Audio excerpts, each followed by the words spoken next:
One. Hey recovery family, welcome back to another episode of Constructing Our Virtual Inspirational Direction, 19 different ways.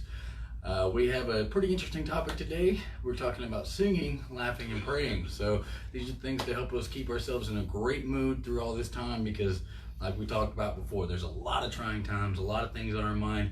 And sometimes these are good distractions. Sometimes there's more than that. So I've got a whole lot of notes here because I didn't want to miss anything, especially about the laughing stuff. We'll talk a little bit about singing first. Anytime that you're able to get vocal, anytime that you're able to, for me, music is a huge outlet, huge outlet for me. I know a lot of our other folks have that same outlet, and it doesn't really matter the type of music. I find myself, finding new types of things and types of music I've never heard of, bands I've never heard of. I'm always interested in hearing what other people are, what they're listening to and how it helps them. For me, I'm a lot more towards the rock and metal side of things, but to each their own. That may stress somebody else out, but it calms me right on down. So, especially in the shower, that's my singing time. I don't know about the rest of y'all, but I'm not too great at singing any other time. I will, but I'm just not the best at it. So, the thing I really want to get down to though is laughter. For anyone that knows me, this is something I'm a huge fan of. Sometimes a little bit too much, but at the same time, this is something that is very crucial. If I'm not having fun, then I really don't understand the reason for being in recovery. Especially if I can't laugh at some of the mistakes that I've made, I have to be able to look back and say, you know what, that's not me, but that's pretty dang funny. Like I've grown from that, I've learned from that, and see the humor in things so that I can move on without it creating any more stress. So like I said, I've got some notes that I want to read through and we can talk a little bit about too. From helpguide.org, we found a pretty good study. They pull from a lot of different places and they have a lot of different resources in the back that they actually created this from. So one of the main things they talk about is laughter relaxes the whole body. A good heartier laugh relieves physical tension and stress, leaving your muscles relaxed for up to 45 minutes after. That's huge. 45 minutes of relaxation is kind of hard to get sometimes. For all you parents out there, 45 minutes is hard to get relaxed for 45 minutes. At least when my kids are around, I don't have that ability. But they do make me laugh, and that does help out quite a bit. Laughter boosts the immune system. So it says laughter decreases stress hormones and increases immune cells and infection-fighting antibodies, thus improving your resistance to disease. Great timing for that, considering we have all this COVID stuff going on. So all the more reason to be laughing. Even though there's not a whole lot to be laughing about with COVID, we can find other ways. Laughing triggers the release of endorphins, the body's natural feel-good chemicals. Endorphins promote an overall sense of well-being and can temporarily relieve pain. Laughter protects the heart. So laughter improves the function of blood vessels and increases blood flow, which can help protect you against a heart attack and other cardiovascular problems. Laughter actually burns calories, guys. So for any of y'all trying to get healthy like myself, laughter can help you to burn calories. It's definitely not a replacement for the gym, but it says one study found that laughing for 10 to 15 minutes a day can burn approximately 40 calories. So why not? Why not? Absolutely. It says laughter lightens the anger's heavy load. That's completely true. So I don't know about y'all, but there's been plenty of times I've been super mad about something. The minute someone cracks just the right joke, or I just see one funny, all that dissipates. Laughter has a natural way of just kind of resetting me. For me, it's, I get into all kind of different kind of jokes, all the way down to the silly dad jokes up into however crude you want to get. For me, it's all funny, especially having a military background. There's not much off limits, so I can find ways to laugh at just about anything. So there's a study in Norway actually that said that they found that people with a strong sense of humor outlive those who don't laugh as much. The difference was particularly notable for those battling cancer.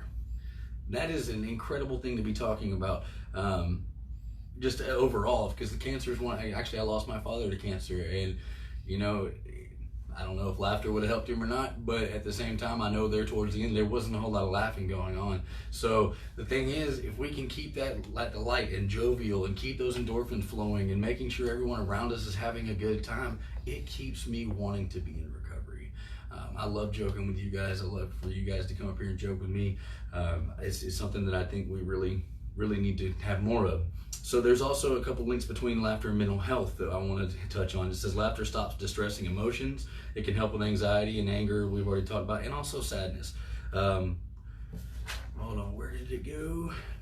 Laughter shifts perspective, allowing you to see situations in a more realistic, less threatening light. A humorous perspective creates psychological distance, which can help you avoid feeling overwhelmed and diffuse conflict. Like I said, I've had times where I'm angry, sad, just in a funk, whatever, and then I walk in somewhere, home, one of my roommates cracks a joke, one of my coworkers cracks a joke, and it completely resets my mindset. It completely changes that negative emotion into something that I can move on with in a positive light. I know you guys in recovery understand the statement, I can reset my day at any point. I can restart at any given point that I want to. Laughter will definitely help with that. I know for me, like I said, this is one of the biggest tools that I have, especially in trying times, the worse things get, I gotta find ways to laugh. So here's a couple quick tips that I jotted down. Bringing laughter into your life. Count your blessings. When we do a gratitude list, we don't sit there and say, well, you know what, I'm grateful that I don't have this. There may be a situation where you say, I'm grateful that I don't have drugs in my life, but for the most part, I look at the things that I do have and what is it that I want to keep there. I'm grateful that I have my family. I'm grateful that I have incredible coworkers. I'm grateful that I woke up this morning in a positive mood. Sometimes I don't, but this morning I was ready to roll. So those are things that we can look at, and I can always count my blessings from where I came from. It's really in perspective when I speak with police officers or fire, EMS, people like that. Whenever at one point they saw me as a number, and now they see me as a friend, and I consider them my friends as well at this point. So those are things that I can definitely count, and they keep me in a positive mindset. When you hear laughter, move towards it, guys. If I hear a group having fun, I want to go have fun too. So that's a very important thing to make sure that you keep in your life. Trust me, you guys want to have some good laughs, come up to the zone, come hang out with us. We will find a way to make you laugh, I promise you. Spend time with fun and playful people. I'm one of those people as much as I possibly can be, and I enjoy those of y'all that, that maybe you don't have that in your life just yet. You're maybe a little early in your recovery journey, but we'll help you find that. That's something that we can do, and that I'm more than happy to help anyone with. And in all honesty, no matter how bad the situation is, there's always some little tidbit of positivity somewhere, especially if we're sober. So bring humor into conversations. Man, ask the question, what's the funniest thing that's happened to you today? You might be surprised the answers you get, especially after a meeting, or if you've had a bad day, somebody shared some real heavy stuff in the meeting. Ask them what's the funniest thing that happened. Maybe to get them to focus on something a little bit more positive, purely based on the idea that they're helping you.